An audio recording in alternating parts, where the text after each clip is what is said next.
আসসালামু আলাইকুম প্রিয় দর্শক শ্রোতা, দূরে কিংবা কাছে, দেশ অথবা প্রবাসে যে যেখান থেকে দেখছেন সকলকে আন্তরিক শুভেচ্ছা অভিনন্দন। দর্শক দেখতেই পাচ্ছেন একটা ঘাসের জমিতে এসেছি। ঘাসটা হচ্ছে ইন্দোনেশিয়ান স্মার্ট নেপিয়ার ঘাস। আমি বারবার বলে থাকি, যদি আপনি গবাদি পশু পালন করতে চান, শখের স্বপ্ন দেখতে চান, শখ জাগে, তাহলে আপনাকে প্রথমে ঘাস চাষ করতে হবে। কারণ ঘাস চাষ ব্যতীত আপনি গবাদি পশু পালন করে কোনো রকম লাভবান হতে পারবেন না।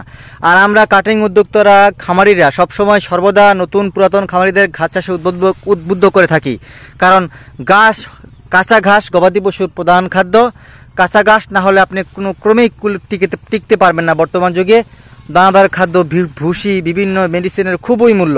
কারণ আপনার উদ্দেশ্য হচ্ছে মুনাফা অর্জন করা, তাহলে অবশ্যই আপনার কাঁচা ঘাস দরকার। কারণ কাঁচা ঘাস সারাদিন খাওয়াবেন, একবেলা প্রয়োজনে হলেও আপনি অন্য খাবার খাওয়াতে পারেন, এটা আপনার ব্যক্তিগত ব্যাপার। কিন্তু কাঁচা ঘাস ছাড়া আপনি গবাদি পশু পালন করবেন না, এটা হচ্ছে অনুরোধ এবং আবদার। কাঁচা ঘাস যদি আপনি পর্যাপ্ত পরিমাণ চাষ করে নেন, কাঁচা ঘাসের প্রোডাকশন যদি আপনি সারা বছর নিশ্চিত করে নেন, তাহলে আপনি হর হামেশায় সহজভাবে আপনি গবাদি পশু পালন করে লক্ষ লক্ষ টাকা আপনি ইনকাম করতে পারবেন। দর্শক, আমরা কাটিং উদ্যোক্তারা বিভিন্ন দেশ বিদেশি জাতের ঘাসের কাটিং নিয়ে আমরা চাষ করে থাকি এবং সারা বাংলাদেশে প্রতিবেদনের মাধ্যমে খামারিদের হাতে পরিপক্ক কাটিং তুলে দেই। এই যে এখানে ইন্দোনেশিয়ান স্মার্ট নেপিয়ার, আপনারা জানেন ঘাসটা বাহিরের ঘাস। এটা একবার কাটিং রোপণ করবেন, 5-7 বছর আপনি ফলন পাবেন।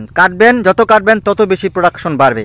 প্রতি মাস অন্তর অন্তর কেটে গবাদি পশুকে খাওয়াতে পারবেন। কিন্তু সেই ক্ষেত্রে আপনাকে শুকনো জমি দরকার হবে। দেখেন, আমার এটা কিন্তু শুকনো জমি না, বর্ষায় প্লাবিত হয়, সেই জন্য বীজতলা তৈরি করেছি আমি। দেখতেই পাচ্ছেন নালা রয়েছে, এই দেখেন নালা, আবার ওই যে ওইখানে নালা দেখতেই পাচ্ছেন। এই নালা থেকে মাটি তুলে বীজতলা তৈরি করে আমি কিন্তু ঘাসটা চাষ করেছি। বর্তমানে 3 বছর রানিং চলতেছে, প্রোডাকশন পাচ্ছে সেম, প্রোডাকশন বাড়ছে আগের থেকে, কিন্তু কমেনি আল্লাহর রহমত।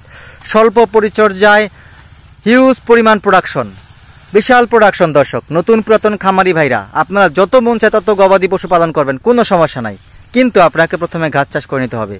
দেশ বিদেশি বিভিন্ন জাতের ঘাসের কাটিং আমি বিক্রি করে থাকি অনলাইনের মাধ্যমে। আমার কাছে রয়েছে Indonesian smart Napier, Taiwan hybrid ঘাস, জারাওয়ান হাইব্রিড ঘাস, পাকচং এবং আমেরিকান গুয়াতেমালা। প্রত্যেকটি ঘাসেই খুবই গুণগত মানের আলাদা আলাদা বৈশিষ্ট্যের ঘাস। আপনি চাইলে ইন্দোনেশিয়ান স্মার্ট নেপিয়ার খুব কম মূল্যে আছে, এখন সংগ্রহ করে কাটিং রোপণ করতে পারেন।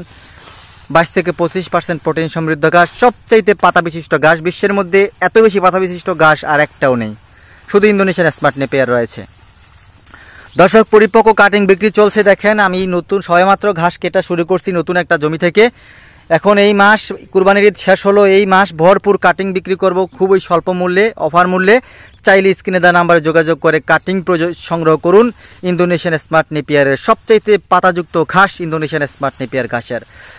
নতুন উদ্যোক্তা ভাইরা, আপনারা কোনো ভয় নেই, আগে ঘাস চাষ করে নেন, তারপরে 1-1.5 মাস পরে গবাদি পশু তুলুন, ইনশাল্লাহ আপনি লাভবান হবেন। সকলকে ধন্যবাদ।